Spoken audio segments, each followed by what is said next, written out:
different? Yeah, it's through Gotcha. the web.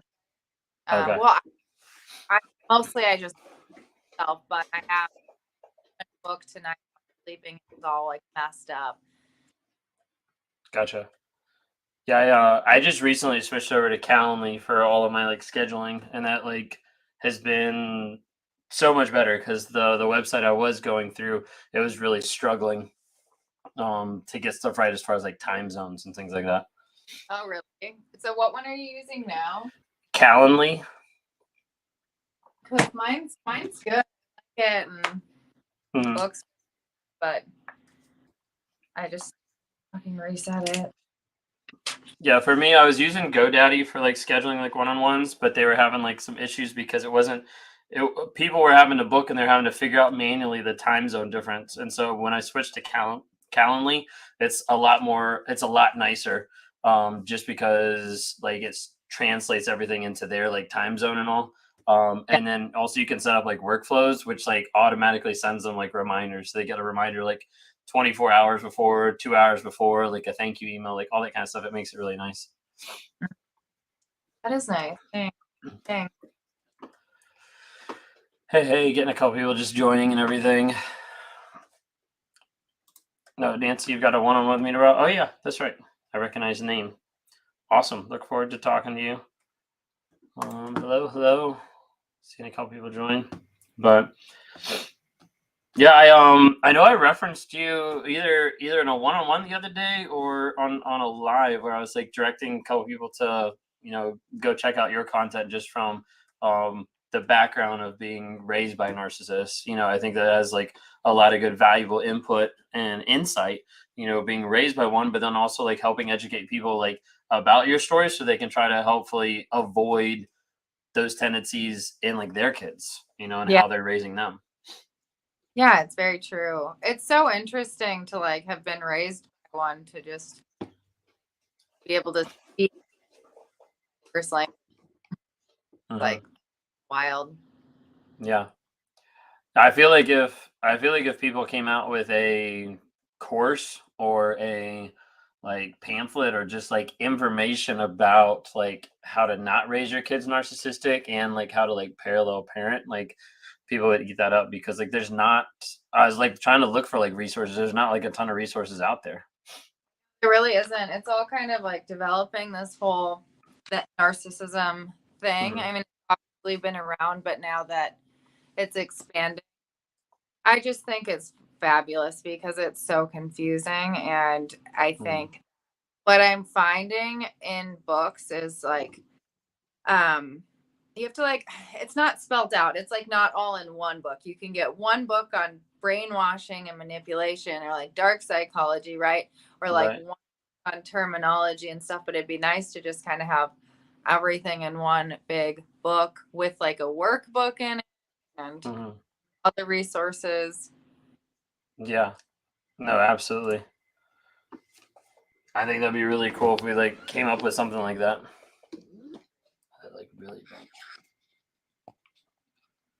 So this person said, I moved out of my narcissistic household. My mom doesn't want anything to do with me anymore. She doesn't even want to attend my wedding. Gosh. Yeah. Well, okay, so you have a narcissistic. I have a parent, and my dad pulled that actually like a week college, and as my brother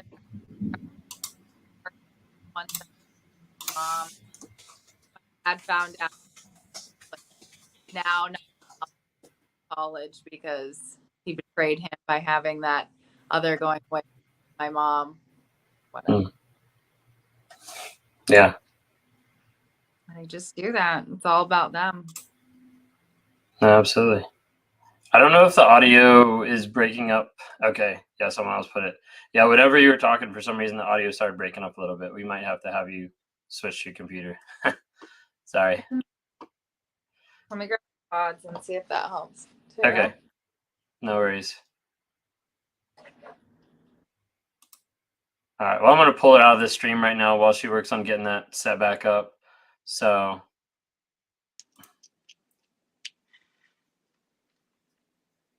Okay, gotcha. You got AirPods? Yeah, can you hear me? Does that sound better? Yes, that does. Yeah. Okay. Cool. Yeah. For some reason, it's like breaking up some. Cool. Yeah, I think we can hear you better now. Awesome. Do you want to repeat the last thing you said, if you can remember what it was? Sorry. Oh, just about my dad did something similar to this person's mother, and that they're going to take it out on your event if you do anything to celebrate yourself or celebrate your event with someone else, or they don't like something going on around the event, it Mm-hmm. becomes all about them. And what I was saying was my brother is moving to college and he had a going away party with my mom, a separate going away party with my mom. And when my dad found out that he had done that, he wasn't going to help him move in anymore to college. And it like just became about him instead of my brother's day. Okay. Yeah. That's wild. All right. Let's see what we got here. Yeah, Nancy said it has to be all about them. Yeah, we got the sound back, so we're good. Awesome. But yeah, do you want to share a little bit like about like your story?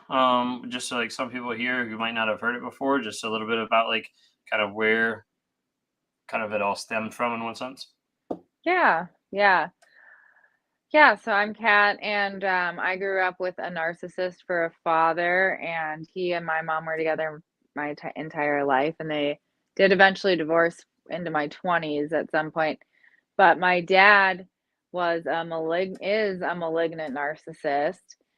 He's very violent, so the household was extremely toxic growing up and very dysfunctional for my siblings and I, and then my mom worked, so my dad didn't work and he was home all the time. So that was really hard also, kind of just to have your abuser always there.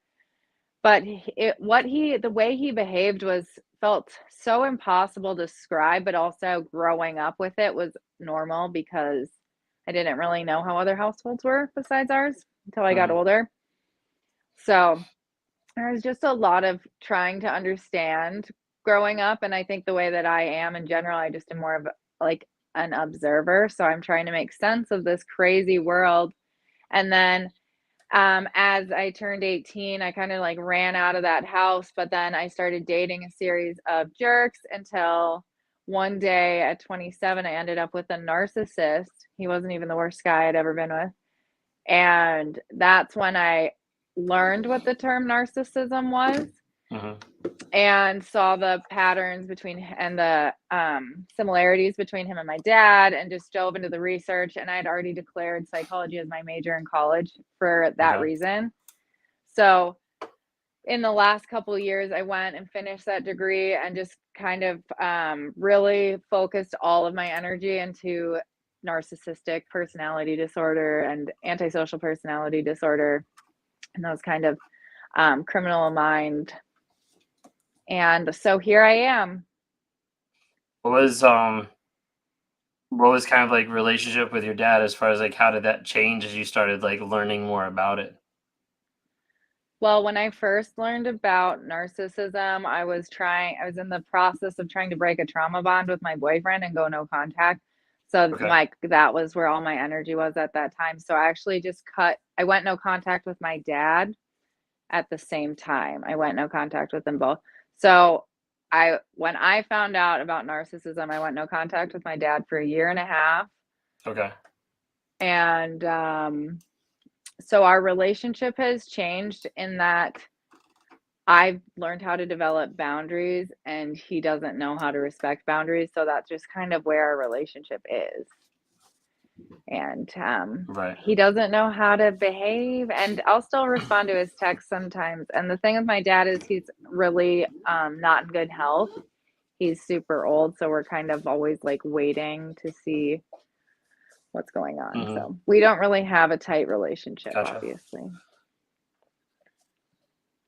Right. Gotcha. No, thanks for sharing that. I appreciate that. There we go. Covert.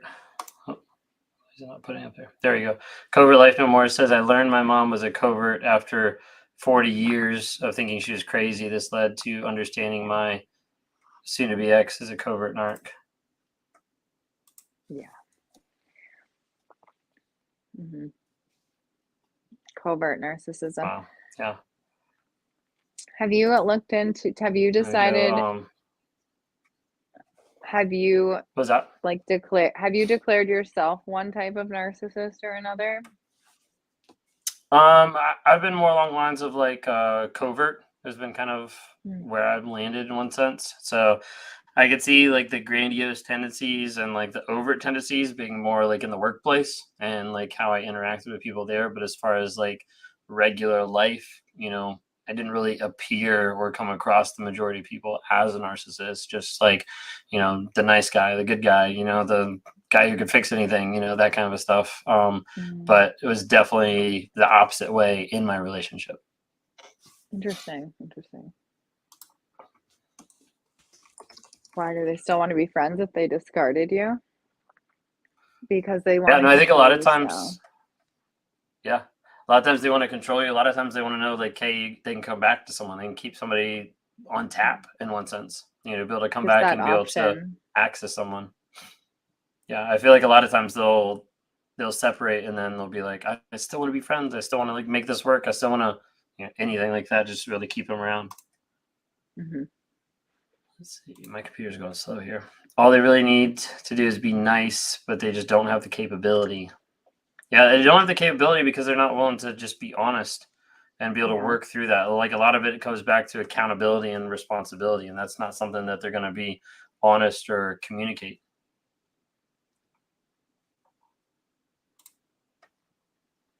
Nadia says, yeah, I only realized my mom was a narcissistic person when I moved out.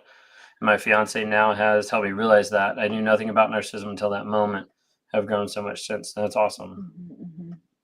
Yeah. I think that information comes with a lot of peace of mind and healing. Okay.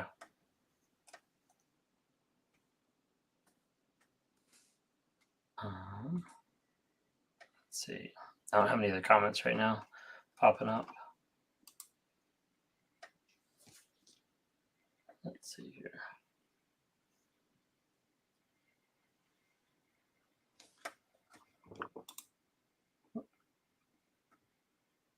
All right. But yeah, so like right now you have one-on-ones and everything too, right? I do. Yeah, I kind of just started. Are you there? Okay. Can you hear me? Froze for a second. So okay. Is there a lag or like can you hear me? yeah, I can hear you. For some reason it froze. I think I have a couple things that are going on that I need to like shut down on this computer because there's a little bit too much going on. Okay. Yeah, I just I've been doing one-on-ones very, very casually while like I was finishing up a bunch of other projects in school and work and internships. But I just kind of started the last week or two making this my full-time thing. Mm-hmm. In the last few weeks, yeah.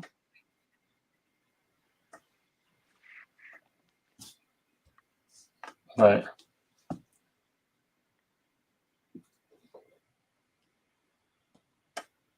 There you go. Sorry, I think my phone was slowing it down. There you go.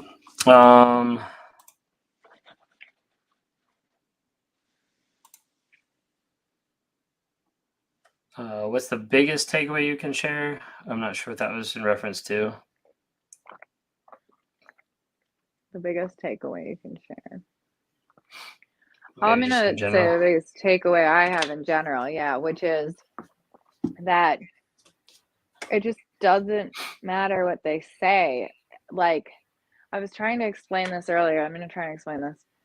Like, all of this, we have so much more control than we even realize because of all the conditioning, I think, with like you feeling anxious and feeling anxiety when their emotions start to control your behavior and the things that they are saying about you starts to affect the way you think about yourself.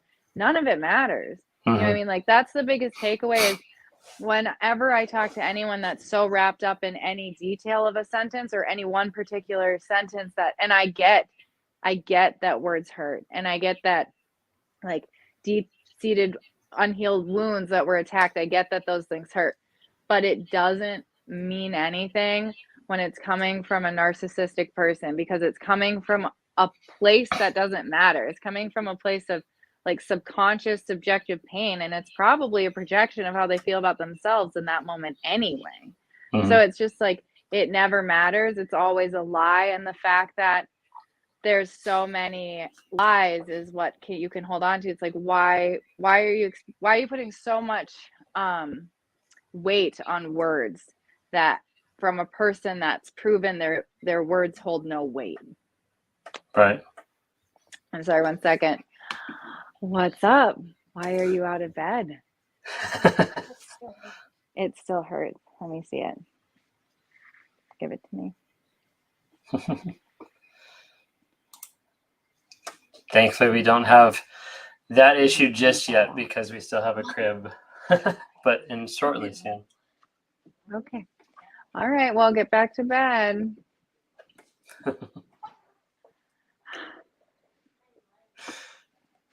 Ours is still in a crib, so we don't have that just yet. We tried and we switched back, and we got some other challenges to fix first. But oh my gosh, that crib, that was so nice. The right? day you have to get rid of that, it's like a long night. That's a long first night. My grandiose narc ex is avoiding service for order of protection and divorce. I've been told by people that it's better for me in court if he becomes a bigger criminal. Yeah, I mean, he can just kind of give him the rope to hang himself, I guess. Yeah, and a lot of times they avoid, they avoid orders of protection. They avoid divorce or like drag it out. They avoid like having to pay like alimony, child support, like anything like that. So a lot of times you have to go the legal route to be able to get anywhere. Mm-hmm. Sometimes I wonder, like the narcissists that have that much impulsivity, that like even a law or an order of protection doesn't stop them, is more sociopathic almost. Yeah. So. I feel like the people that have seen success in that just constantly have to keep going down the same route, which is like awful, but like they'll have to keep going down the same route of like reporting them. They get thrown in jail, then they like get back out, reporting them again. Like, unfortunately, like I've talked to many people where like they're like making sure they're recording stuff so that they can put them back in jail. Basically, it's crazy. Yeah, it's awful. The therapists who specialize in narcissism, that's for sure. I completely agree. You know, I looked for therapists myself that specialized in narcissism when I figured out what narcissism was, like right out of my relationship too. It's hard. Yeah. I don't see that being I see that changing though. Yeah, for sure. I mean, there's definitely a lot of people just in the narc talk community, but I feel like there's definitely more and more like coaches, counselors, therapists that are starting to put more weight on this than what's been in the past. I agree completely. Cookie says, why did they get married right away to the new supply? My ex and I just broke up 5 months ago and he just got married. So I think a lot of times they'll go to the new supply and it's like a rush to get locked in as quick as possible. Like they know they just got out of one and they don't want to lose the next person. So they're going to try to lock them in. This is why a lot of times you'll have them rush to get engaged, rush to get married, rush to have a baby, because they know it's going to lock that person in longer and it makes the other person think or feel better about the relationship when there's really nothing there. Yep, I completely agree. Here might be a good one, maybe some from your perspective as well, just because like you have it like the opposite way with like dad being involved. But like, what are your thoughts as far as like how do you go no contact when there's kids involved? Yeah. Oh, that's a good question. That one's so hard for people, and I think that what it ultimately comes down to is, well, I think it comes down to parallel parenting. I was gonna say blocking them. There's times when I've heard that people will turn their phone off and they're like, you have no reason to get a hold of me when I have the kids. So like you're just blocked during this time. So the only time they're unblocked is if they have the children, in case something goes wrong, they need to call them. Otherwise, you can contact me through email or this app. Right. You know? And I think the other thing is really trying to get your mentality into a place that you can't control what the narcissist is doing at their house, you can document it, and if it's especially right if they're in physical harm, if they're in danger, that's a different story, but, Mhm. like but a lot of people really want to, like, be in constant communication and co-parent and, like, try and do it how they would want to do it in a healthy situation, but I think it's about accepting that this isn't a healthy person, and so you need to adjust your and lower your expectations for what they're capable of doing as a mature adult. Right. Yeah. Yeah, absolutely.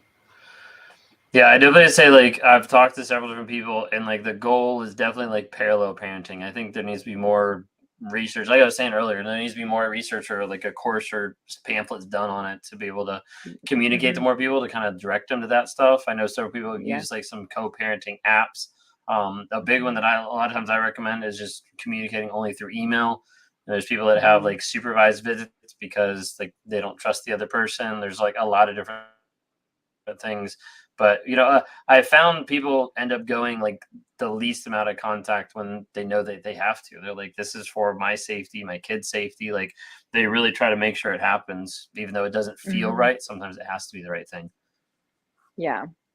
And I know it's like we're telling you like what the things you could do, but there's also things that you can't do. And the things that I'm noticing that are the biggest hangups for people are when they hold on to this idea of like, well, I want them to be able to see their child whenever they want, so they answer those calls in the middle of the night or blah blah, and they still feel very gaslighted into that they're not being a good parent if that other parent doesn't have full access all the time, and it's Hmm. that just those kind of things are a huge barrier and a huge holdup to getting healthy, and for your child's health too, because it's just way too inconsistent. There's not enough structure if we're at the whim of their emotion that day, you know? Right.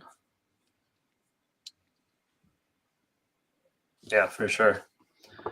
Um, Shakira says, "Why anything that they want to do is fine. Anything goes. But if you do the same thing, it's wrong or a problem." Yeah, there's very much like a Yeah, double standard with narcissists, and yeah.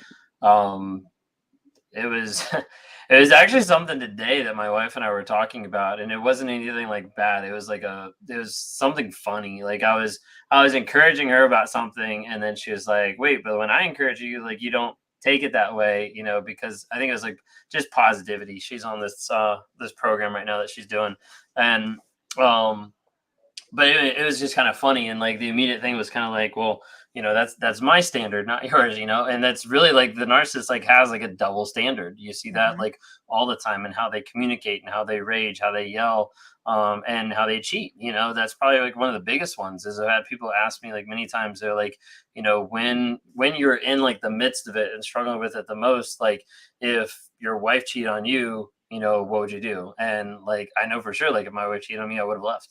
Like there Mm, would have been like a doubt in my mind. I'd just been like, oh, there's my get out of jail. Like literally, like that would be like I hold that standard mhm. different, Yeah. But that's really like how the narcissist is. Like it's the Mhm. concept of like I can do what I want, but don't you dare do what you want because that's out of my control of you. Mhm, mhm, mhm. Yeah, and I think it comes to it also comes down to, like, kinda understanding why the narcissist brain is that way, and so, like, narcissists are self-fulfilling and kind of in the moment, so they might think that that's okay because right now it feels good and it's self-fulfilling and they wanna do it, but when it's a different moment and it doesn't feel good because it's something you're doing, it's a problem because it's really about what feels good for them and what makes them happy. So it doesn't have anything Hmm. to do about the rule, it has to do about how they feel and what they want, you know? Yeah. And so sometimes that's gonna look like hypocrisy and double standards because it is. Hmm. Yeah. No. Absolutely. This one, Narc broke into my home, stole my bank passwords, and set up payments to cripple my finances. Is it out of jealousy? I mean, it's out of like control and manipulation. That's pretty wild, Yeah, though. yeah, yeah. It's out of a bad place.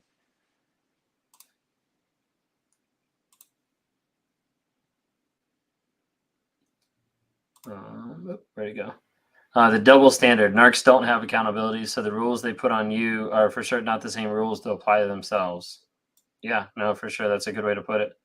Mm-hmm.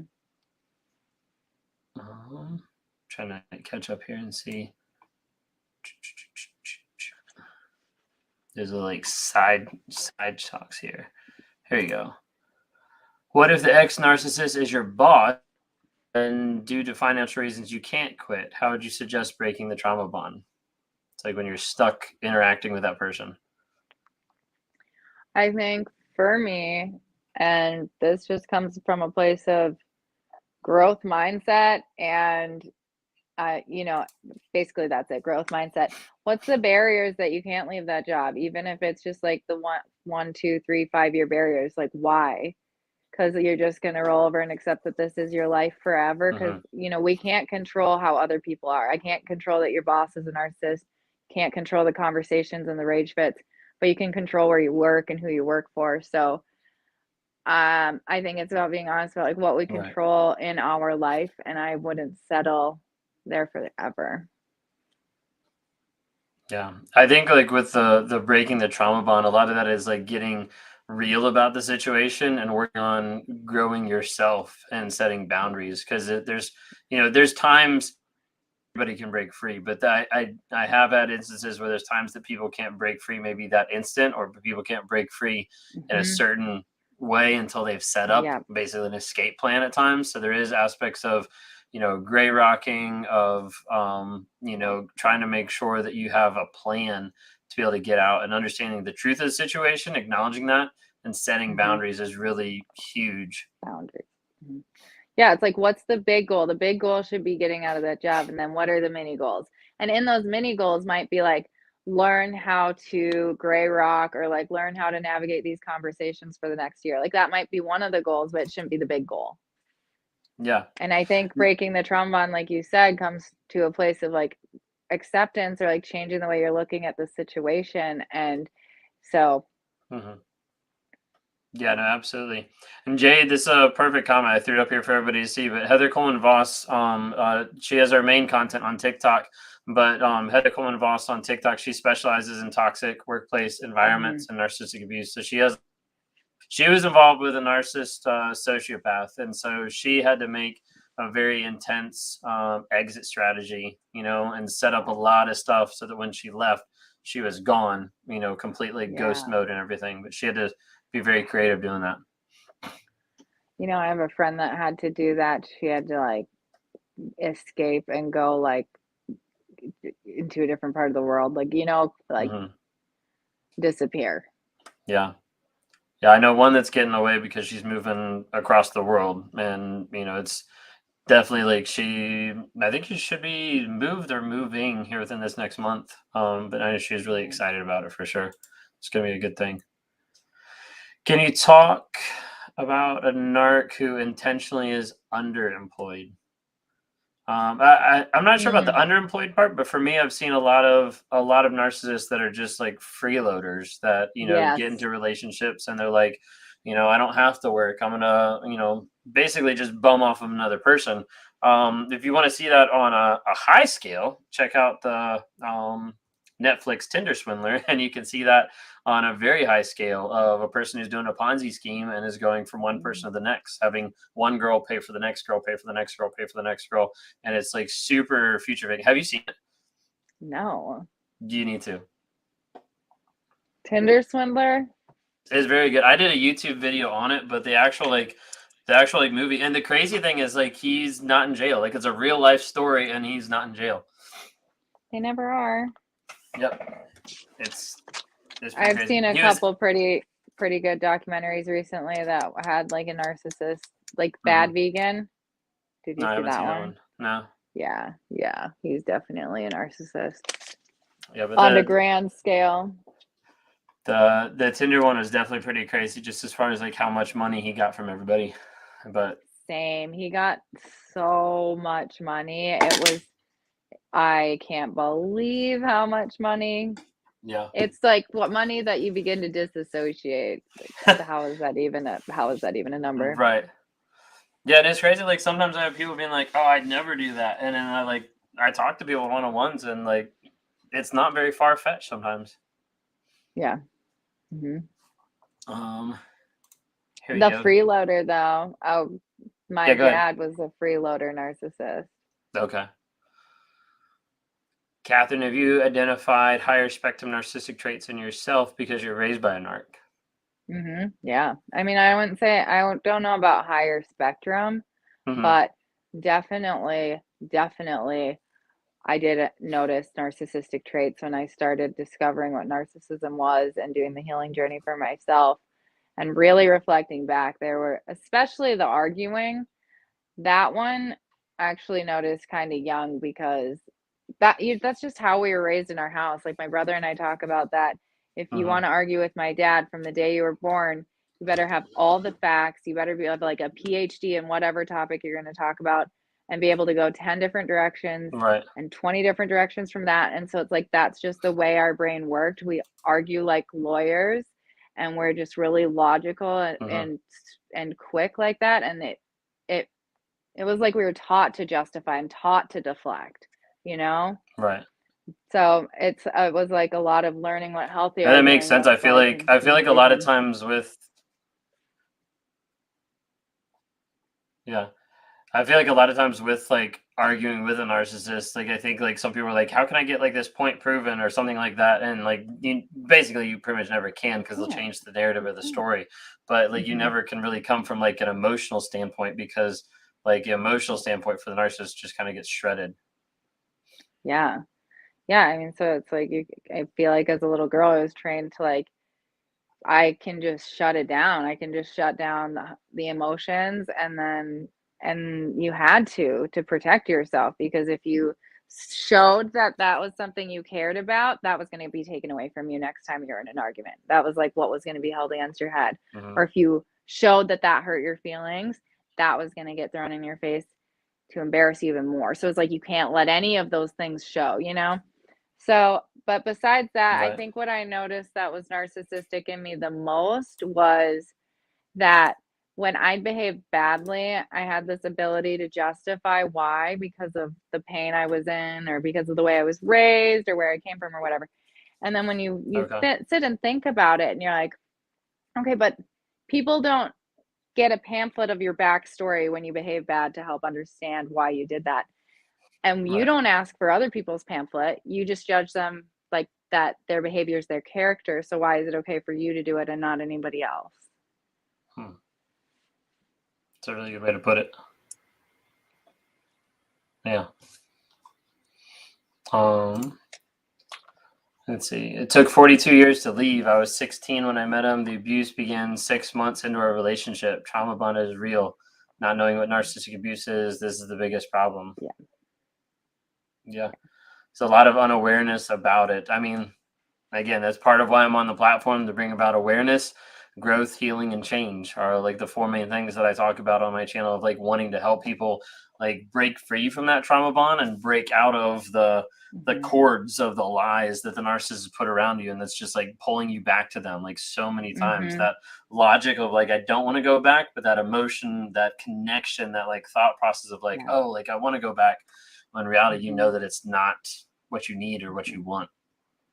Well, and it's hard because the emotions are something that they manipulated in to be bonded to them to like blur that boundary. And it's like we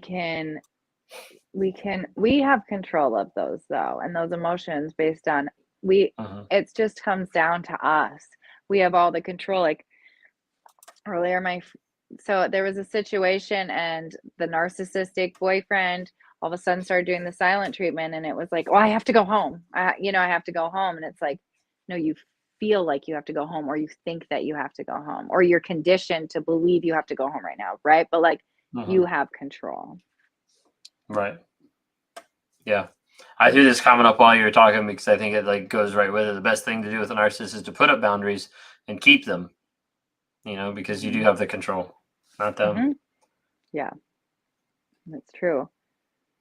It's hard because they don't allow you to set up boundaries, or they make it impossible, as close to impossible as it can be. But again, we control our boundaries. Those are ours. Sarah says she's been married 20 years. Husband is an addiction issue. I decided to focus on myself and he guilts me for it. Is this a narcissistic trait? Yeah. So You I want me to take definitely say, like, with like the guilt tripping, a lot of times that comes back to like manipulation, which can be narcissistic. I can't say it's like 100% narcissistic, just like that one instance, because it's a lot more than just that for it to be narcissism. But yeah, I mean, there's an aspect that the other person is going to, put you down and is going to, shame you and is going to try to like discourage you from doing that, because part of it is they know, like, as you get help, as you get education, as you get more knowledge, it's going to be something that's going to ultimately have you walk away from them, because of the fact that they know that they're going to get found out. Yeah. I also think addicts are stuck in victim mindset. So it's not about what you're doing for you. It's like, you're not for doing this for me, or like, you're not here for me, or you're worried about yourself when I'm over here. And it's like, okay, well, you're stuck in this addict mindset and this victim mindset. And narcissists Mhm. also have a victim mindset. Yeah, no, for sure. Why do some have 3-month cycles? Jumps to different people every 3 months. Mm-hmm. So I think with like the cycles, a lot of times what I've seen is some narcissists have very, very, very consistent cycles. Like, talking like down to like almost like a day sometimes. I knew like a couple of people that they'd mark in their calendars of like, this is when the narcissist is gonna make a fight and leave, and they'll be gone for X amount of time, and then they'll be back, and on and on. And a lot of times those things happen. I think there's like a couple things with it. Like sometimes it's the idea, I see someone's put in the chat about like them getting bored and wanting to go to the next person. But I think there's also an idea of like, ones that have like consistent cycles, their playbook only goes so far. Like their Mm-hmm. manipulation only goes so far. They only know how to have the mask and the things that they say and the things that they do so far, and then all of a sudden it like falls apart. And then they're like, "Oh my gosh, like this person just like left me." They switched into victim mode, and they're like, "Everyone always leaves me." And then they move on to the next one. Everyone always leaves me, not understanding that the reason why people are leaving, the reason why people are calling them out, is based on their own actions, their own triggers that they're not actually dealing with. So it's always going to happen in a cyclical kind of form. Mm-hmm.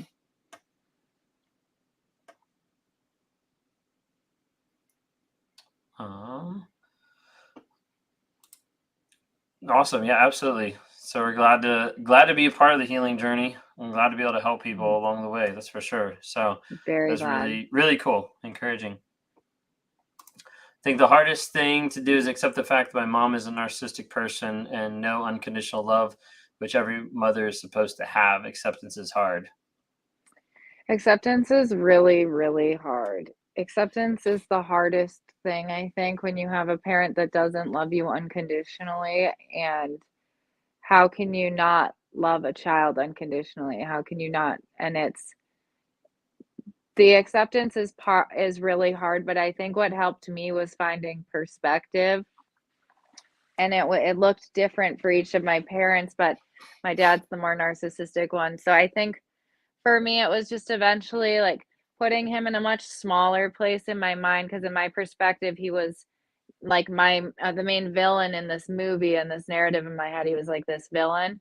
And when I moved him from the villain spot to like if you think about the planet Earth, this is what for me specifically, there are Yeah. all these women beaters, right? Are like wife beaters across the world, and it's like you're just another one of them. All these freeloading narcissists that we talk about, right? Like he's just another one of them. So it went from being like the main villain to just another one. That's all it is. So it took a long time to kind of like put him in a smaller place and just lower my expectations, because I'm expecting this bond.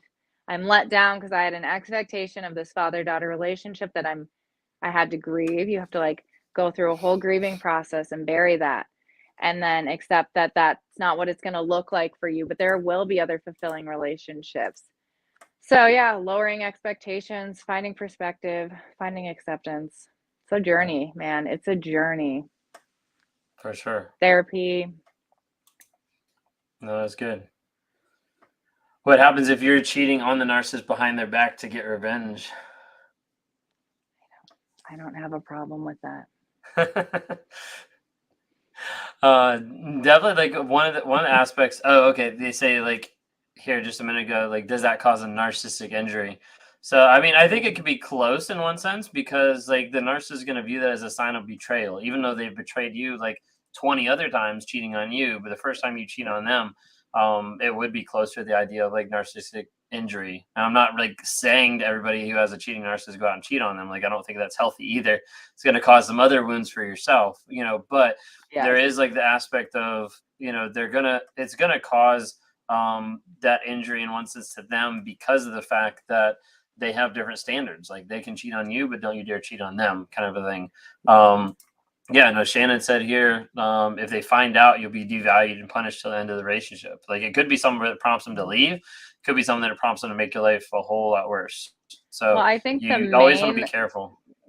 Yeah, I think the main thing is what's your intention by cheating, because if it's to get him to like wake up, your expectations are going to let you down. If it's to empower yourself because you're out the door and you're done and this is your goodbye dance, okay, empower yourself. So it's kind of like, what are your intentions for it? And what are your expectations? Because only that's what lets you down. Right. Yeah, I think especially if you're going into it to try to like manipulate the narcissist, then like you're kind of like stooping to that level. And it turns from a narc injury to a narc supply because now you're engaged in playing the game and upset, then you're not going to win trying to manipulate or condition a narcissist. They do it, it's their first language, and they can do it faster without thinking. So you won't win. Yeah, it really becomes like habit, ingrained, like instinctual, Yeah. And it's hard to turn it off a lot of times. Yeah. And you won't win because it exhausts you and it fuels them. Just don't. Yeah. No, I definitely like I feel like a lot of people like ask about like, why does it seem like narcissists like enjoy chaos and like, the craziness of like how they make other people feel and stuff like that. And I'm like, a narcissist like loves chaos because they control it, I think when you think of like a narcissist in chaos, like think of the idea of like a tornado. Like in the middle of the tornado, it's calm. Like that's how the narcissist views their life in that moment because it's a false reality. It's a fantasy of like, hey, I'm living my life. I'm in the middle of this, and this is the reality that I'm perceiving. While on the outside, everybody's getting, thrown around, crashed into everything and destroyed, but they don't view it that way because it's not part of the reality that they want to admit. That is wild. I need to like sit on that and actually do like a video on that because I feel like I could make that make a lot more sense. Yeah, because I'm even like trying to conceptualize right now. Yeah, I'm processing. Because I know that was one of the things for me, like after everything came out, after I confessed stuff, after I started like working on getting rid of the lies and like admitting stuff and like got to the place where like those weren't there or there was like a lot less as I was like slowly like growing and changing. Like there got to be a place where I was like, I miss the chaos. Like it was just like this like peace that's not chaos. Like I don't know how to process it. And there was a part of me that, realized and knew like I wanted to start chaos just to get back to that peace that I thought I had when I had chaos. Yeah. Yeah, because from what I understand about narcissism and with the chaos and control, it's like that chaos gives a narcissist the sense of power because they're controlling the chaos. They're causing it. They can start it and take it away, and it gives them that sense of power. So it's like, I'm trying to understand that. But it's interesting for you to put it in that type of analogy because it's like, okay, but why does that make you feel this peace? And you said it's like, the analogy you gave is like, okay, so I'm trying to understand, like, still, why would that make someone feel peace? And I'm wondering if it's during childhood. And I guess I don't know what your childhood was like, but the narcissist is so out of, typically, if it comes from, there's multiple ways, of course, to like create a narcissist personality, but in the way that's more damaged and more damaging, there's so much chaos that there's no control of what's going on around them that's causing them pain. So when they're the ones in control of the chaos, it's like, that's my peace because I know I'm safe. Mm-hmm. Yeah, like the idea of like having trauma or having like an injury.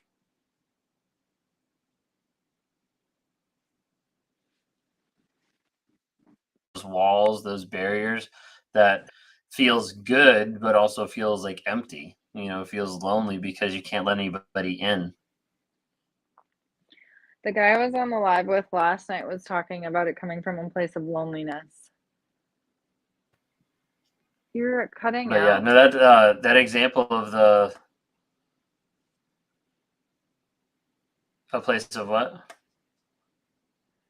Yeah, Oh, I don't know what's loneliness. going on today. It's kind of like glitching out. Yeah. The live last night you said was coming from where? The guy on the live last night, he was talking about narcissism stemming from a place of loneliness. I would definitely agree with that for like BPD for sure. From the stuff that I've read and like understand about that, and I could see that from narcissism, but I wouldn't say it's necessarily stems from that. Yeah, I'd never really thought of it that way. He was suggesting that. Well, I think he was suggesting that somebody who would say it was like an only child or grew up maybe really neglected or abandoned or alone just lacked perspective essentially because they were so isolated. They only had their perspective, and so it just became such a subjective view of everything. You become the center of your world without those other influences and other people's perspective on how they see situations. So it limits you, and it limits your emotional growth at that point if you don't have a mentor. So that makes sense. Gotcha. Yeah, I could see that. How did you know that your boyfriend was a narcissist? So, well, mostly because my dad was a narcissist, but he was gaslighting me and trying to control me, and I had already been in a controlling relationship, so I know what covert narcissist or covert control tactics are. Like, I know why you're calling me and starting a fight while I'm out with my friends. It's not going to work. And so he was doing things like that, and then the gaslighting. So I already was saying he was cut from the same cloth as my dad, and we had one particular argument, which his version that he gave her and like the perversion of it from my version of the story was obviously really gaslighty. So she told me about the term narcissist, and I took to Google, and then my mind was blown. And then I took to YouTube, and my mind was blown. So I never actually went on TikTok, but that info. That's how I know, because he had bad behavior, and because now finally the world is talking about narcissistic personality disorder. So it was like a day before one of my girlfriends was like, I think you're dating a narcissist. Right. Yeah.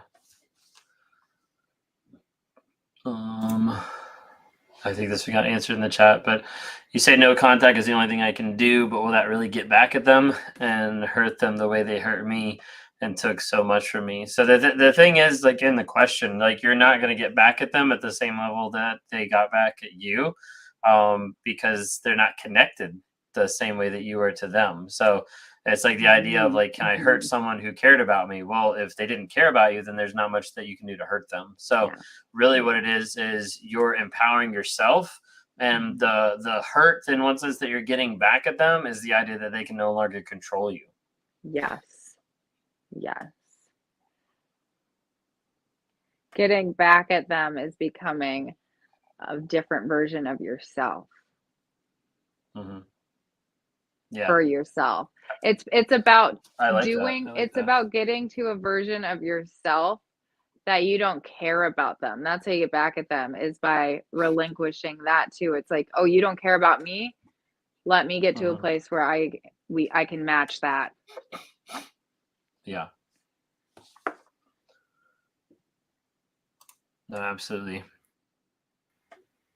Yeah, no, they agree here. Vision, peace, and knowing the only way to have it is a gateway for toxicity. I'm like reading that wrong, but I understand what they're trying to say. There you go. Well, part of my story about like self-realizing and like kind of like some of my narcissistic journey and everything, honestly, like I've been trying to like point people to my video on YouTube that's just called Self-Aware Narcissist. So if you listen to that, it's like one of my longer ones, but it kind of like walks you through a little bit of my journey, because it wasn't like a light bulb. And I kind of phrase it like it wasn't like I hit rock bottom, and it wasn't like a light bulb. It was more like someone slowly turned up the dimmer switch. And I think God had an aspect in that, and a lot of other people did too, that really brought me to the place of realizing it. But it was a long journey. Yeah. Should you confront a narc about a specific manipulation, spending hours and hours, days and days, calls, texts, FaceTimes, coming by pretending to care about me but only wanting sex seems a lot work, easier wouldn't. ways to get? I wouldn't. That was a mouthful. Yeah. No, I mean, it never really helps anything when you confront them. Yeah, for what? For what? Like what yeah, what are you gonna get out of it? Because an apology, no. Changed behavior, no. An argument, yes. Which is engaged, which is the goal. Like they want to get you engaged in an argument or some type of chaos. And so it's like it just would only lead to a loss. It's just a loss. It's a lose-lose 100% of the time. Like 100% of the time, it's a lose-lose. What would you say to the fact that like most people, when they're saying stuff like this, like idea of like confronting the narc, they're normally thinking like hope of like maybe if I confront them, they will change or understand? What would you say to that? Yeah. I would say that that's the holdup in this whole healing journey. It's like that. This is what I would say. If an alcoholic is still in denial that they have alcoholism, they will not get sober because there's no problem to fix. You cannot move forward and fix what's broken until we reach acceptance and get out of the denial phase. When you're still holding on to hope, okay, you know what I mean? We all have to sit there for a while. Sometimes we have to sit in the hope and see the pattern for a year or see the cycle. Okay, you know, but their words, but their words, but their words. Okay, and then their actions don't match. And then their actions don't match again. And then their actions don't match for the 68th time. So you have to see that pattern for the hope to stop. Fine. That's fine. Right. But the journey won't start until then. So I think that that's the first goal, is acceptance and changing the way you're looking at this person. You have to change the way you're looking at the person in front of you as a potential, because right now you're looking at the idea of who somebody can be. You're looking at somebody's potential. You're not looking at who they are. You're not looking at reality. You're hanging on to the idea of a romanticized fantasy, and it's gonna ultimately hurt you and set you back. And it's hard because I know I that's a really good say answer. that. I know I didn't say it very delicately to a person that's traumatized and holding on to hope, but I want it to like hit, you know, because, and I get it. And I've been there, and no one's judging you for seeing potential in your partner. That's a great thing. That makes you a good partner. Yeah. But this is a narcissist. Yeah. This is somebody that's like lacking empathy and humanity. Yeah. And I don't know for sure if that's where she was coming from, but I think what you said is like perfectly applicable for a lot of people in this chat that, you know, are thinking or having the thought of like hope of like, maybe if I love them more, maybe if I confront them, maybe if I work on this, maybe if I change this. And oftentimes like people work on changing their entire life, and they give up all these pieces of themselves to realize that the narcissist is holding all the pieces and never has given anything back. You know, and it's that acceptance, like you said, it's them understanding. I think a lot of times I did like one video that kind of blew up on TikTok for a period of time, and it was like, you want to trip up a narcissist, like ask them like what they love about you. And there's like a couple of videos. There's like one video, I don't remember who it was, that they like stitched it, and it was just like, it was like eerie, because like the guy like, you know, not responding to her and stuff like that was just like, whoa, you know. Oh my gosh, I have to watch that one. Yeah, no, it is really good. I don't remember what account it is, but she stitched my video, and then like on video, like asked her boyfriend like, what do you love about me? And every time it was like like the whole time it was like crazy. I like looked at it and I was like, whoa, yeah, it was a really good one. I do want to say one more thing about if people are holding on to hope, though. Yeah. I think that the most important thing to that is what the most immediate thing that needs to be addressed is why you're hanging on to the hope of somebody else's potential and like who they could be at the expense of yourself. Somebody that's hurting you. You care more about, you have more hope on who somebody could be. You care more about someone's potential than they care about your actual self. And that's the biggest problem. Yeah. You're getting on fire tonight. I know. No, that's awesome. I love it. I mean, that's so true. Like I feel like the biggest thing is people understanding like they're hoping for that potential. Like it's just a constant thing. And I don't know how many times I've had like one-on-ones where I'm talking to them and then I'm like, how did they demonstrate love? How did they demonstrate care? And all of a sudden they're like deer in the headlights, like, crap, they didn't, you know? And it's almost like sometimes like they don't realize it at times because you're just so used to it. Mm-hmm. Wild. Where is I like clicked one, it like moved. Oh yeah, this one might be good. Can you talk about the walk back of truth? Sometimes a narc will tell the truth about something and then freak out and walk it back. I'm guessing like they'll tell the truth and they'll be like, you know, oh, that's actually not true, kind of a thing. Is that what you're taking from that one?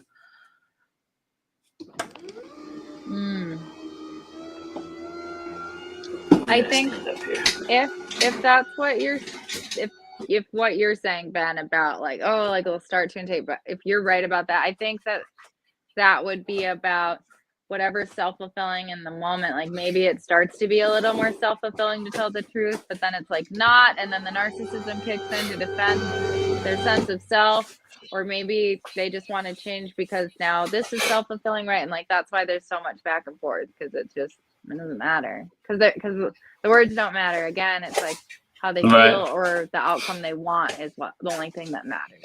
So that's what we need to be asking. What do they want here? And what are they trying to avoid here? Not like, what are they saying? That doesn't matter at all.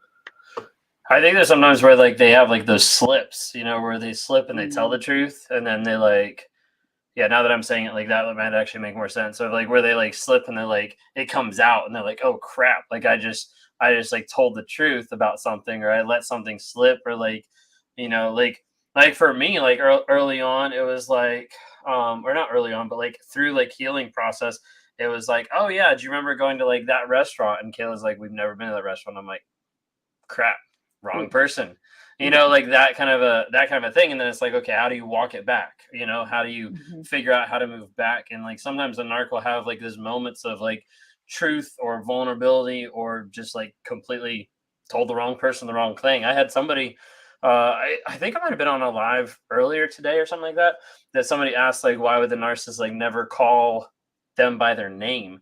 And I was like, honestly, I was like, when you actually think about it, if the narcissist is cheating, it's so much easier to call like all 5 people babe than it is to try to get their name right, you know?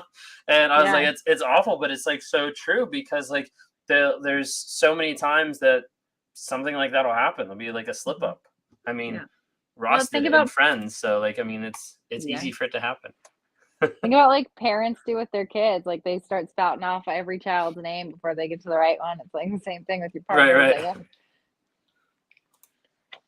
There we go. The biggest way to hurt a narcissistic person is by growing and being the best version of yourself. As narcissistic people can't stand you to see you succeed and grow. That's awesome. Is there a point where the toxic person realizes you're healthier and their tactics are no longer working to get the response they used to get? What's your perspective from the boyfriend and the father's perspective? No, I don't think that there is a point where they realize that you're healthier. I don't think the tactics ever stop. I think that they think you're an idiot no matter what, and that they can pull one over on you. And there's no amount of logic or anything I could get for them, because that would almost take them looking at you a little almost like in a superior. Like Yeah. I can't get it past her anyway. No, I don't think there's ever a moment. There's no, like, you can't get anything to get, no. If you're asking, like, how to get something to click in them to start treating you better, stop, like, no, I don't think so. Maybe. I think if they realize, I don't think it would be, I think I would take out the "you're healthier." I think it'd be like, is there a point when a toxic person realizes that they're losing control over you and their tactics are no longer working to get the response? Like, I think there is a cognitive aspect of like, this, well, there has to be a cognitive aspect, because like when they're losing control, then you have like love bombing, then you have future faking. Like, there is that aspect of like acknowledging that, but I don't think it's necessarily to say like, oh my gosh, like they're doing so much better than me. I have seen that with like financial or like job things, but otherwise, like, I don't think they're like, wow, like this person is more in tune with their feelings than me, Well, and I think that, like, I don't know how it is at the end, I guess, but I also think in the beginning when dating people, I've heard that it's like they are looking for people that they can control. So they're paying attention to that, like, can I control this person? This one's too hard. It's not going to work. Or like, I'm not going to get the desired response. So I'm not going to waste my time with this person. So that could be maybe what leads to the discard phase. I wasn't discarded, but, and I don't know, like, maybe that could lead to why. I mean, I know a lot of the discard is just like on to the next, or self-fulfilling, or like just a lack of care for the other person. But that could be too, like, oh, I want more of a response. But I think it would come almost more from a place of like, if you lose all your personality and you're almost like a gray rock, then they're like, this isn't fun anymore. Yeah. Yeah, I normally say with gray rock, like, this is just my own personal opinion. I normally say, like, on lives, especially, that gray rock, I think, works 50% of the time. Sometimes it makes the people like, get bored and literally just go away. And other times it makes them more mad and the abuse gets worse. Yeah, I think like my dad would be a person that the gray rock would really make him angry. Really, like, because he loves, probably hit on like disrespect aspect. But yeah. So it does depend on the narcissist. I don't even know if that would have worked with my ex. I never did it. I've never tried it, actually. Yeah. I gave up hope for the ex-narc. I feel like I'm at the stage of letting go, but things are still triggering randomly. How do you keep moving forward from the triggers? And at what stage did it become easy? I'm not sure if they're meaning they're still with, or they've left and they're like still feel triggered to go back. I'm not sure. Still true. Okay. At the stage of letting go, but things are still triggering randomly. Yeah, it's like, I guess that is the question, because so there's different stages, so different answers. It depends on the trigger. Like, you're still triggered to go back, like you're still in the trauma bond. Those triggers will end before other lasting triggers. Like, I still deal with, well, I'm also the child of a narc, so that's hard. But other triggers might be more lasting, like if you get into another relationship and they do something like your partner did, right? But so like, what trigger are you asking about? Because if it's the trauma bond trigger, there's like a lot of different triggers, that could be applicable here. Yeah, but are you like asking if you're triggered to go back still? I'm waiting. I don't see anything pop up yet. But like, I guess like with the idea of like letting go and like stuff that triggers, like you're gonna be dealing with triggers for the rest of your life. All of us do. Healthy people deal with triggers, like unhealthy people, like toxic people, like everybody deals with triggers. The thing is, like, how do you manage those triggers versus those triggers managing you? And like, as you get out of a relationship, like a lot of times people, as they're getting out, talking about like the trauma bond, as long as when they get out, those triggers are something that pull them back, or, put them back into a mental state of remembering or thinking like, hey, like this used to be, romanticizing the whole relationship and things like that. So like, really, like, triggers are going to be a constant part. So dealing with the triggers moving forward to keep them from being debilitating, or to keep them from like throwing you off completely, is all along the lines of really acknowledging what's driving the trigger. And this is really hard for a lot of people to get to, because you have to get to the place where you acknowledge your feelings, your emotions, and then you figure out what's the story. Like, what's the story that's underlying that's actually making you feel like I want to go back, or making you romanticize about the thing in the past. And when you start to look at that and deal with it and put it in the realm of truth and facts to be able to figure out, hey, this is actually not true. Like, this is actually something that happened that I want to see this way. I want to fantasize, and it's actually not what happened. And when we replace that story with actually like a story built on truth, that's when people start getting healing and getting away from those triggers and really break the trauma bond, like all the things that bind you to the narcissist, like literally like piece by piece. Amen. Good. Mm-hmm. The person Mm-hmm. that's right, person left up here. Mm-hmm. Not tonight. So what happens Maybe a if different yellow night. rocking, hoovering begins, love bombing, ceases rage, but manipulates and scapegoats the children, but with you to believe they have changed after 20 years I remember. of rages? What happens if yellow rocking, hoovering begins? So, I mean, a lot of the stuff that Maybe it's time to go to bed. you're listing there is still like narcissistic behavior, is still like abuse. So I'm not sure, like it's still that still wouldn't be in my book of like, hey, stay. Like, no, like, it's, But it's time I'm not sure if I have the best answer for you there, because I'm not sure what the question is. I'm sorry.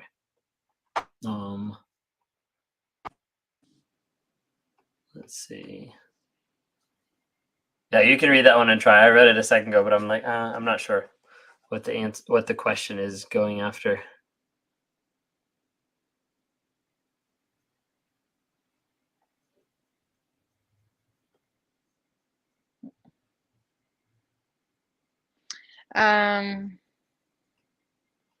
So you're being manipulated to believe that they've changed after 20 years of abusive behavior. Is that what? That sounds better than what I was thinking. So yeah, I guess like the biggest thing is like So- the actions speak louder than words. Like you have to see it over a long period of time, not just like, oh, I've changed. Yeah, and according to you, his actions are he manipulates and scapegoats the kids. And also the thing with narcissistic people, the personality in general is that it is a personality. This isn't anything that changes. Mhm. This is not a thing. This isn't like a mood disorder or something like that. Like, this is a personality. This is just a person's personality that we're talking about. And nobody just like, we don't just like wake up one day and change our personality behaviors. That takes a lot of time and effort to do. Yeah. And it sucks. But yeah. Yeah. Let's see.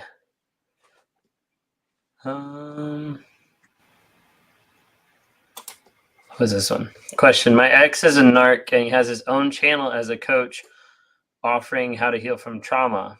He claims to be a survivor. Could he be that unaware as his content is good?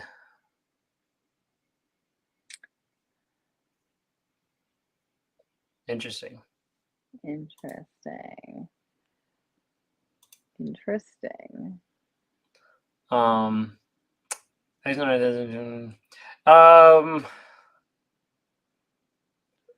So with him being an ex and like claiming to be a survivor, there's definitely like an aspect that a true narcissist is going to try to twist and manipulate anything going on to make them seem like the victim. And sometimes they get to the place where they believe that they're the victim. Now, I don't think they believe it like 100%, but there's a decent amount that a narcissist can, in one sense, like gaslight themselves, to saying that they're the victim, they're the survivor in the relationship. Just like the majority of the relationships that I had, I thought like I was the victim because everybody left. Well, everybody left because of me.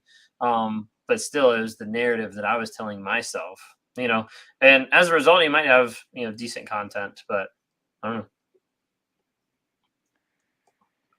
That's interesting. I guess the only thing that my mind is also going to, which could be totally wrong, but sometimes people are narcissistic without being full-blown narcissists, and maybe whatever was going on when you guys dated, maybe he's not a full-blown narcissist, just narcissistic, or maybe has like what's that attachment, avoidant attachment, or like some of these other issues, or some Avoidant, type yeah. of CPTSD, or right, like that almost presents itself like narcissism.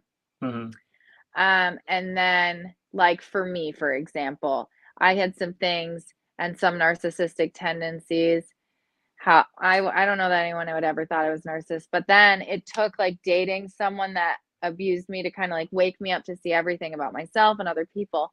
So like maybe after he dated someone that was a narcissist, so he has that perspective, plus maybe he reflected on himself. Who knows? That could not be the case at all, and he could just be a liar on TikTok, but Mm-hmm. or whatever channel, wherever. Yeah, I guess it's a channel, so I'd assume YouTube. But YouTube. I don't know.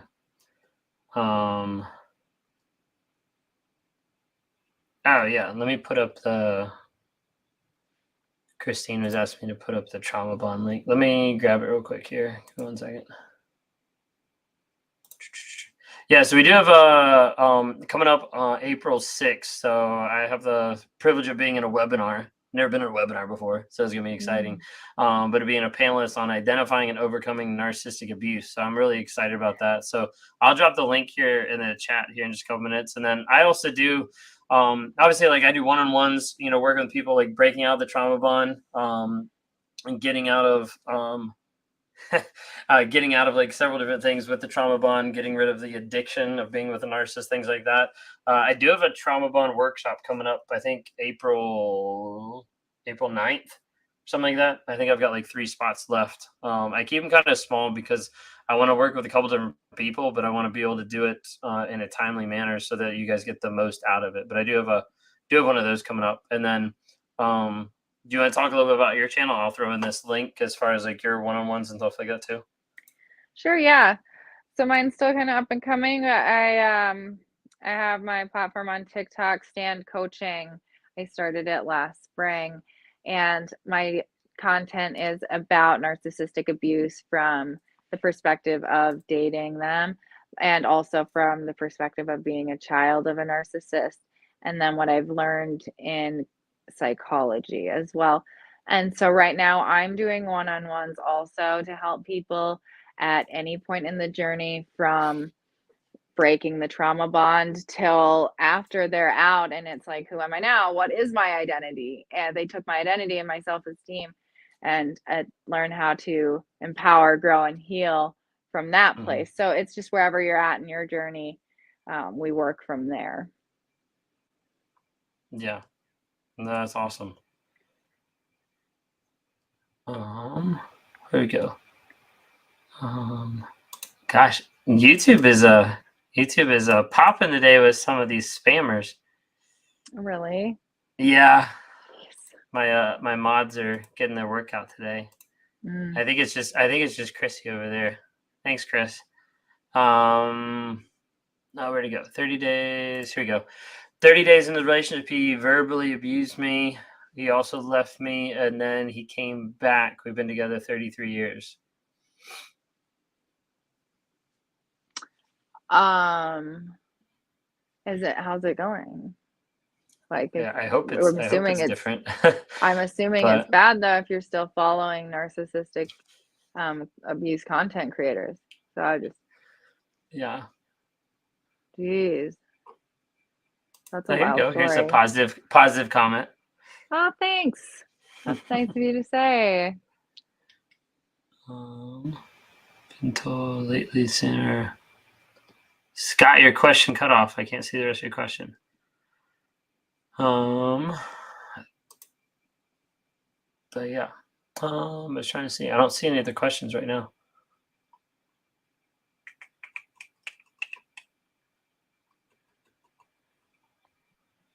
Your panelist thing sounds really exciting. Yeah, I've never been a panelist before, so we'll see how that is. I don't know. I don't even know how it works. I just know it's like something on Zoom and there's like a lot of people. But I think let me know. Yeah, I've never done that. Yeah, no, April 6th. So sweet. Yeah, I'm excited about it. So there's a lot of stuff kind of going on. I'm really excited just because I've got 1 month, and then I'll be free from my job. We go on vacation. We're gonna go down to Disney for we actually go into Disney for like 5 days, but we're down in Florida for like 2 weeks on nice. vacation. And then once I come back from that, then my schedule opens up, and I'm super excited about that. So Nice. yeah. I just quit my job. Really? Yeah. Congratulations. Yeah. And then I took a little vacation too. So I'm actually like, this is my first week where I'm like, I had quit my job. I'm back from vacation, and I'm doing this now. That is super awesome. So I didn't realize when Mhm. that was happening. So that's really cool. I'm excited for Yeah. you. Thanks. Are you nervous? Yep. Okay. Yep. It was like, oh, quit my job. I'm not really ready for that part, but I think I was like, well, I have no choice but to get ready now. And Right. yeah, I'm scared, but I'd be such a hypocrite as a life coach if I let fear stop me from Right. growth. No, that's awesome. Yeah, for me, I finally got to the place where I was like, it's actually like it was starting to balance out, and then it was starting to exceed just like time wise, but also just like where I want to go in life. I'm like, okay, like I need to go ahead and pull the plug. I was gonna plan on doing it in October because that was gonna be my 2-year mark with this one job, Same. and then it moved up to the summer, it moved up to June, it moved up to the end of Yeah. May. And then I was like, I already have vacation planned. And he was like, well, we'll get you replaced anyways, because no point in having you like leave and then come back for a couple of weeks. So April 26th. I'm like so Good for excited. you. Yeah. Yeah, I was gonna wait till the end of the year, and then I was like, oh, I can make it till summer. And then there was just stuff that went down. I was like, okay, I'm gonna quit today. Actually, I'm just gonna put my notice in now. I'm gonna walk out. Yeah. So Yeah, for me it's just like I'm just ready to have like a semi-normal schedule, which I mean, it's not going to be normal because it's going to be all chopped up with appointments and stuff. But it's okay because, like, you know, my wife and I, we sat down and we figured out, hey, this is going to be the schedule and it's going to work for us, you know. yeah. But I'm also excited just not have to wake up at like 1:30 in the morning because that's what I do Sunday through Wednesday, you know, at my other job. So No. Yeah, that's why I have a sit stand desk, because literally, like, if I talk to people like Sunday through Wednesday, like there's possibility I'm probably going to be standing when I'm talking to you so I don't fall asleep. Oh yeah, yeah. I need to get a standing desk because I just have always had standing jobs my entire life, and just Okay. this week of sitting in a desk and just doing I've just been doing so much office work, and I'm like, I can't sit like this for too long, I don't think. Yep. Yeah, I went to IKEA and got a stand-up desk. We have one like locally, which is like the best thing and the worst thing, because like my wife doesn't like letting me go to IKEA on my own because I'll be like, look what I found, you know. Yeah, I like furniture too. I love I going also there have a with local Sophia IKEA. because you just like let her like run, and like we could take like, you know, forever, you know, in that store, just her like running around. Oh, that's cute.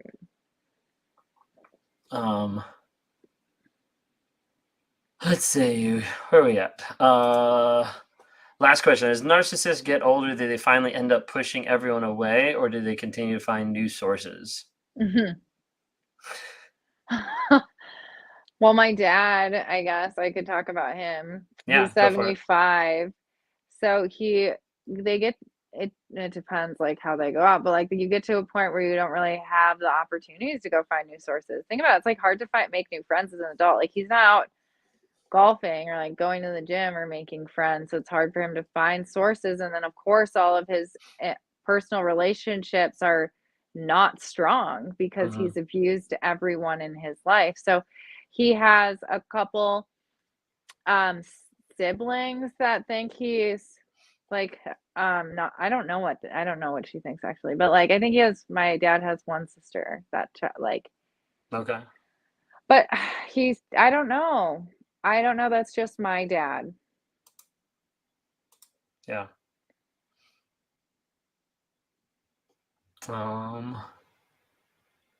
Let's see. Oh, we are not married. So No. I'm married. My wife, you know, my wife and I we're together and everything. So my wife actually started 3 weeks ago, I guess. Yeah, 3 weeks ago. It's on my website now. My wife actually started doing some one-on-ones. There's especially like there is some like ladies that really want to talk to her about just like her healing journey, like coming from like how are you coming back from whether you're with a narcissist or not with a narcissist, like how are you coming back from that whole journey of like this person like cheated on you, that kind of thing. So that's something that my wife has started doing recently. She started opening up and having some one-on-ones, which has been kind of cool. Well, it's like your wife's living everyone's dream that's been with a narcissist, which was like, can you just stop? Can you just stop and change? So we're like, don't hold on to that hope of change as you and Lee are sitting here and your wives are like, but I would be curious too to talk to your wife about how do you go from that radical acceptance to this version of acceptance. Yeah, and I think that's one thing we try to be really careful, especially like her and I did like a dual live once, and then she's kind of like hopped in a little bit before.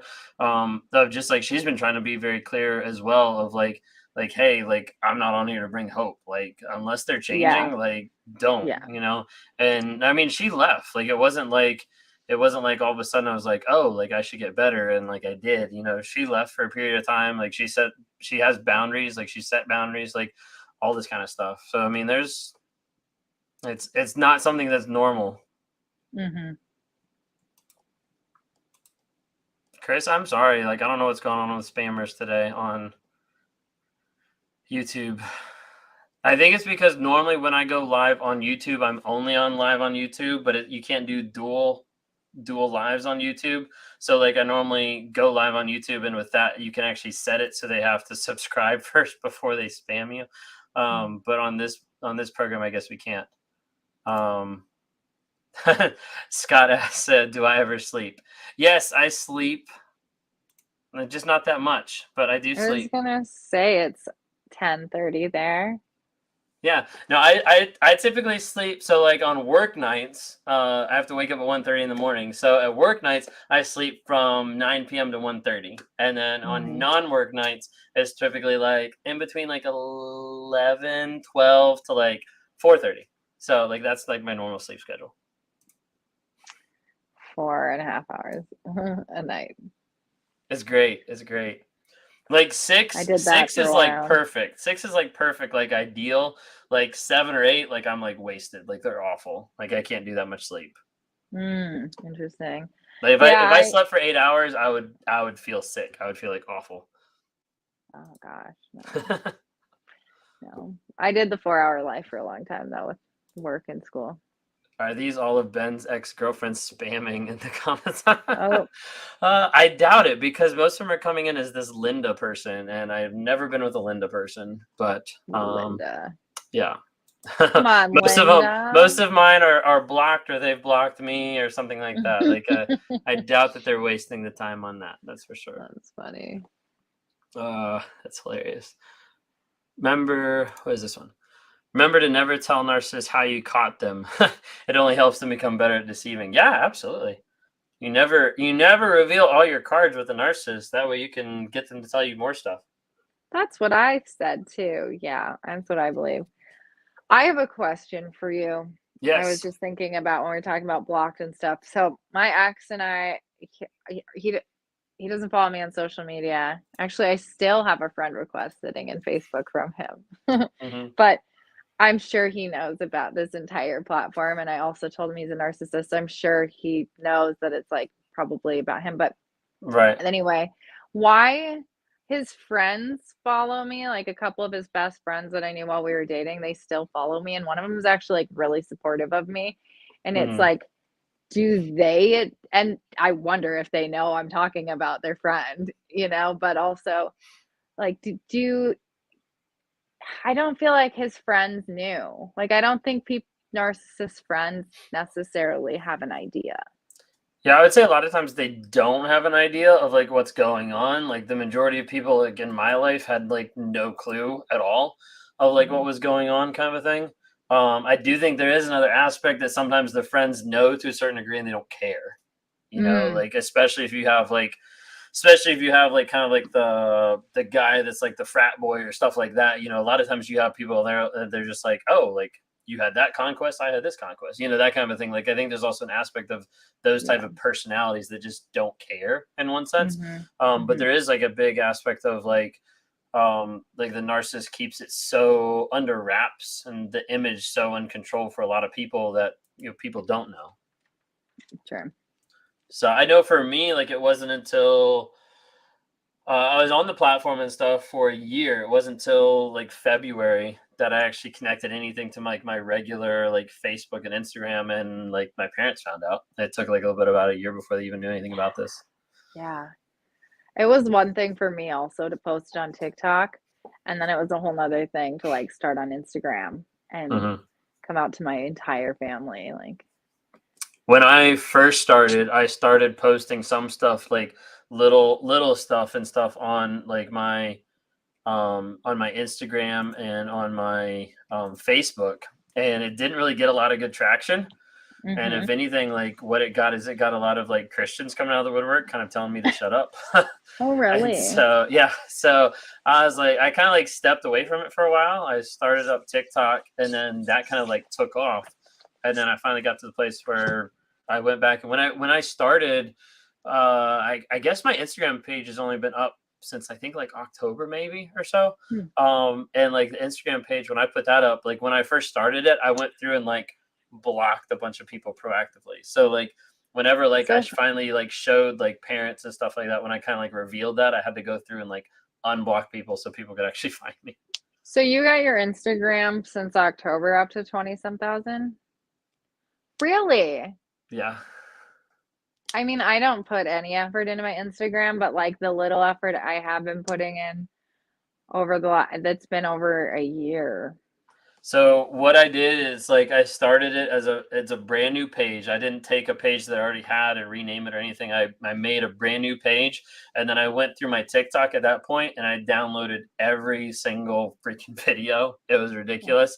And then literally I'm like, how do I get caught up to my TikTok? Because at that time, TikTok, I was posting probably like 5 to 6 videos a day on there. And so basically on Instagram and YouTube, I know some people that unfollowed me on YouTube when I first started because I was literally just like spamming. I was like, here's like 20 videos today, because like literally I was just like posting constantly, trying to catch up to my TikTok. And so that's how it happened with like Instagram, is it was just like, like 10 posts a day kind of thing, 10 reels that went up, and it just shot up. It saw like a lot of extreme growth. I got some growth too from like a couple articles. They did an article with me in like the Sun article, sun.uk or whatever, like about me, about like my page, my story kind of a thing. And that did like a pretty big spike early on.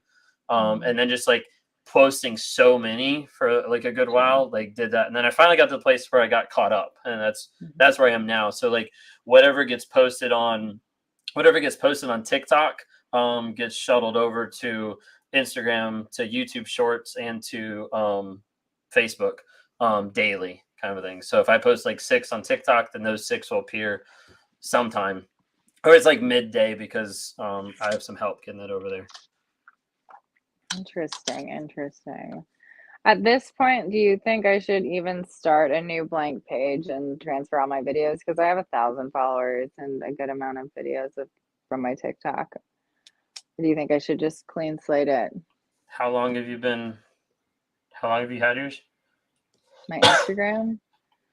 I mean, a few years, but I started building it at the end of, and when I say start building it, the end of 2020. When I say start building it, like I posted once every couple weeks in the last year. I would say like the one thing I would put with it is, I was like pulling yours up really quick to see. I think the one thing would be like, if you go into it, you have hardly any reels. That's what you need. You need some reels on there. Yeah, I've been busy. I think the biggest thing with any social media stuff that I've seen is just consistency. So like, if you commit to like the next month of like, hey, I'm going to post, just take your TikToks and slide them over. Like that's the best way to do it. But like, hey, I'm going to post like 5 reels or 4 reels on Instagram every day without fail. Do that for a month and see where you are in a month. If you see like it start to grow decently, then go with that. And if you don't see it take off very much, then I might like scrap it and start a new one, or not scrap it, but you can make that your own page, but like start a brand new one, start one for stand coaching, you know, and just kind of go from there. Cool. Thank you for that. Absolutely. I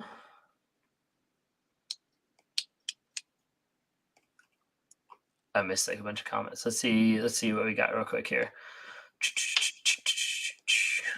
Oh my gosh, it's What time is it there? Are you in Central Time? Central. Okay, that's what I thought. 9:45. I wasn't sure. Yeah, so the night is still young for you. There you go. Yeah, I get up at okay, you get up a lot earlier than me, but I need 8 hours. I do 8. I think my one-on-one in the morning is what? Sorry, at 5 o'clock. What's tomorrow? Where's tomorrow? Good. Yeah, I got a 5 o'clock tomorrow. So yeah, it's awesome. Oh, my phone's triangulation. I do the same thing sometimes. My ex-narcissist stated that nothing made him happy and felt nothing inside. Can you relate to this? I guess you're talking to me, not you. So yeah, I mean, definitely there's like an aspect of like the narcissist like having this like void, having this empty, because they're trying to fill it with, you know, people like making them feel better, when in reality like that's going to be empty long term. It's never going to get filled up with other people. It's never going to get filled up with, you know, other things or whatever. So yeah, there's definitely a big aspect of not feeling happy. I think for me, it never necessarily felt exactly like nothing inside, but it felt like what actually makes me happy, and like being able to like sit there for like 20 minutes and be like, I don't know, like not really having like, you know, doing this fun activity makes me happy for like a moment, but it doesn't like make me happy. You know, it's kind of like short term.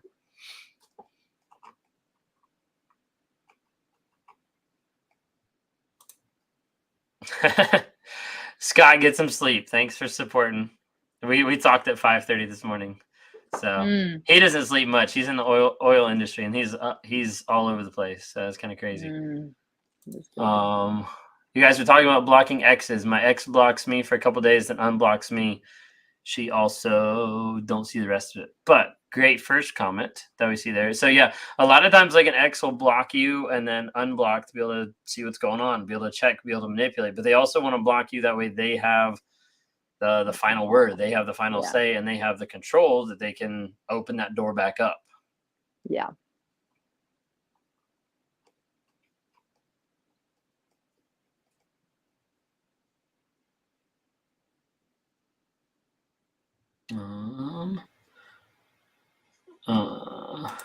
This person said, my narc is an empty soul with no empathy or remorse at all. Great. Cut all contacts. Yeah, absolutely. Trying to see, there's a couple like side chimes and everything, but no other questions that I'm seeing. But yeah. Well, if we don't get many more questions, we can go ahead and kind of wrap it up if you want to. Sure. So I'm excited that you quit your job and you're doing this full time too. That's awesome. Hey, that means now you have time to build up that Instagram, right? Exactly. I have all the time now. Except I have to redo my website. Yeah, I'd definitely say the consistency is a big thing. Like I got to the place where I started realizing like I was talking to another creator the other day, and I was like, right now, as I'm transitioning out, I was like, the biggest thing right now that's going to limit my growth and limit raw motivations is me. Like there's so much that I want to do and so much that I need to work on that like right now I get overwhelmed thinking of everything I need to work on. I need to like remind myself I'm not even doing it full time yet. Like I'm still like trying to do it part time while I'm still doing a regular like 40-hour work week, like 4 days a week, like 8 to 12 hours a day, depending on the day, kind of a thing. So like I have to like give myself grace in that aspect. But like otherwise, like there's like so many things like I want to do and work on that like I have to piece stuff out. I'm trying to build like a team of people that's helping in like different areas. Like I had to outsource some stuff. So there's beginning of this month, I guess it was, like I hired a virtual assistant just to be able to like help with everything because it's just crazy. Yeah, I hear you. It's wild. I think the other part about it is like wanting to do all these projects, all the advice I'm hearing is like just to remember it's a marathon and it's just about your next step and your next brick and one thing at a time because it's consistency. It's the same thing. If you consistently keep chipping away at these projects and get this one done and then move to the next, you look back after a year and you're gonna be like, damn, I did it all. Like I did it all, but I hear you too. I get so overwhelmed. I'm like, yep, I quit. I can't do it all today. And I'm like, I'm going to fail. And I have to like slow down and be like, okay, wait, one day at a time. Yeah, my biggest thing right now, I know kind of like next step is some like business evaluation, some like future planning with some of the goals and vision, and then also like getting like my branding done because all the stuff I have, like I made sure to get like try to get like raw motivations like everywhere, but I don't have like an official like logo or anything like that. And you know, I've already had people being like, you should come up with like raw motivations, like clothing line and like all this stuff. And I'm like, gosh, like there's so many like options, you know. I just got that too. I had 100K and my friends are like, do merch. Right. It's like just one more project. Right. Like one more project for me to figure out. Yeah, my biggest one right now that I'm continuing to trying to get more and more people involved in like helping build really is just the NARC app. So the Narcissist Abuse Recovery Community. And like that's been, I mean, I don't even know where we are right now, but we're over like 1,500 people. And it just came out, you know, month and a half ago kind of thing. I was going to work on an app too. Yeah. There's so many things I want to do, but like, that's one of the first things that came to my mind too when I was spreading this awareness was there has to be an app or something, or like with the spotlight terms and the things that like that you need to know here and like your resources, just like because you can't give everyone all that information one sitting, but you can be like, check out this app or like look at this. Yeah, definitely that'd be something we can you know, side time about and kind of talk through because I have like several people like Stronger Than Before is working on a whole like section on like the guilt after narcissism, you know, like after you've been with a narcissistic person. Abuse is working on helping put together some stuff on boundaries, you know, kind of like a course on boundaries kind of a thing. I think there should be a vocabulary section. What's gaslighting? What's love bombing? What's hoovering? You know. Hey, if you're volunteering. What's discard? Yeah, I can put together vocabulary terms, no problem. Yeah. It'd be super awesome. Like there's just more and more. I want to try to combine a lot of stuff and use the app to be able to help people as they grow, find like-minded people that are in the shit and trying to grow out of it. But then also like I'm trying to also incorporate a lot of different creators and a lot of different people that are trying to influence and help change and then be able to link all their stuff to it. So like people can go on the app, be able to see like an article you wrote or like a course that you helped develop and then click on your name and go be like, hey, like I connect with this person because she specializes in, you know, having narcissistic parents, and then they can like schedule one-on-ones with you and stuff like that. Like that's my goal. Like, I guess if I put like it like high lofty goal, like my goal is to have that app be like the #1 app resource out there ever for like narcissistic abuse and have it connect, have it be like a giant hub to connect people to anybody out there that specializes in different aspects of it. Yeah, I completely hear everything that you're thinking and trying to do. Yeah. I'm there too. Yeah. Well, hey, we'll definitely have to talk about that because I think it'd be awesome. Yeah, for sure. Because I also feel like at this point, you know, we're both moving in the same direction with this narcissist stuff, and I don't think either of us are going anywhere. Like this looks like making this our full-time thing. So I'm not going anywhere.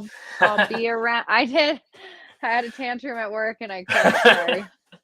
I don't like my work, but I've got good relations with the people there. Like it's good people. It's just like the actual like work part kind of like sucks compared to it's just not where I want to go. You know, I'm not living congruent with where I need to go. So, but I will be here in another month and a half once I get back from vacation. We do this full time. So, but yeah. excited to see where it goes and everything. So awesome. Well, thanks everybody for jumping on here. I really do appreciate everybody's support and a lot of questions and everything. If you guys are just coming on and just kind of missed some of this, it will be uploaded onto YouTube so people can get an idea and they can watch replay of this. But yeah, I just want to say thank you, everybody. Thanks. Awesome. Thanks for having me. Yeah, absolutely. All right, make sure you follow if you don't already. So there's Stan Coaching on TikTok, Katherine Kleiss on Instagram. Let's see if we can boost up her Instagram. See what happens when she starts being consistent on there. Yeah, I'll try. I've got it. Awesome. Y'all have a great night.